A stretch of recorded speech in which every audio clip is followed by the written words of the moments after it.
Welcome to today's episode of Marmor Perspectives, a knowledge sharing series by Marmor Mina Intelligence.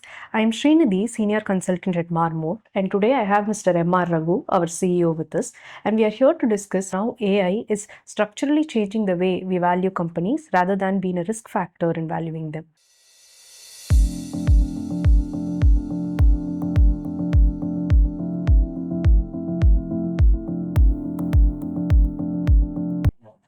So, Mr. Raghu, as valuation professionals and analysts, all of us are very familiar with traditional valuation methods like discounted cash flow and relative valuation. So, what actually inspired you to write this piece of research that sits at the intersection of valuation and artificial intelligence? Thanks, Srinidhi. It's a good question. We do a lot of work on valuation, and the whole world is engaged in valuation in one form or other. So whether it is buy side, sell side, M&A, valuation is at the center of everything. Okay, now why I got curious about this topic is because even traditionally, valuation had some embedded limitations. Okay, and just to explain a thing or two about it, let's take forecasting cash flows. How easy or scientific that can be, and it's never easy to forecast cash flows, even for steady state businesses. And then the second aspect is the outsized influence of terminal value in the total value. Nearly terminal value accounts for 70% of the total value. Now, terminal value is what happens beyond the explicit forecast period.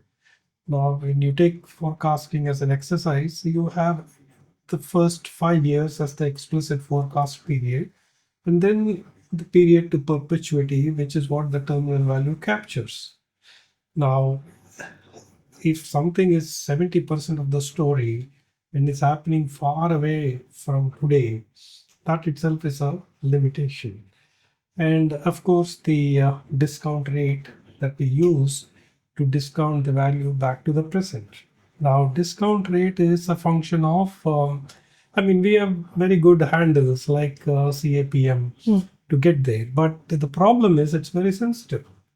If you change the discount rate even by 0.5%, the value changes by 15 to 20%.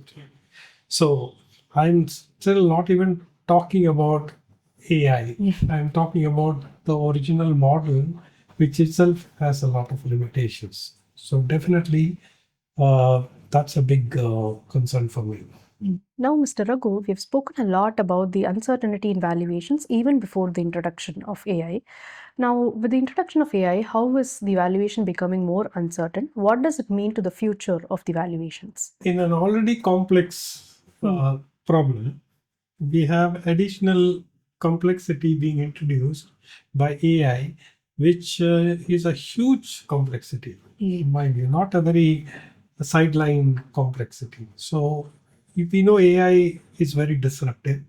Now, in what sense it is disruptive to valuation is the question. The question is, AI comes and disrupts the business model, and when business model gets disrupted, the business moat gets disrupted. The business moat is probably the competitive advantage on which a company's forecast is highly dependent.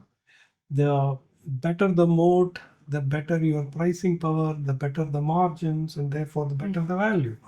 But if AI comes and shakes the very foundation of business moat, then there is no way I can forecast the cash flows. And AI disrupts top line, it disrupts the bottom line, and therefore it disrupts the cash flow. And when it makes the whole scene very hazy, and if you can't see it, then you will not be able to forecast it. So that is the biggest worry. And then what happens is that when business modes are very hazy and competitive advantage is not very clear, even to companies, forget about observers or investors, then normally the boards will not take very bold capex decision. Now they may be accumulating cash in the balance sheet, but they may not boldly take capex decision. Now, in one of our previous research, we talked about capital allocation being central to wealth creation. Now, if you are not allocating capital or if you are not investing, then that's a huge problem.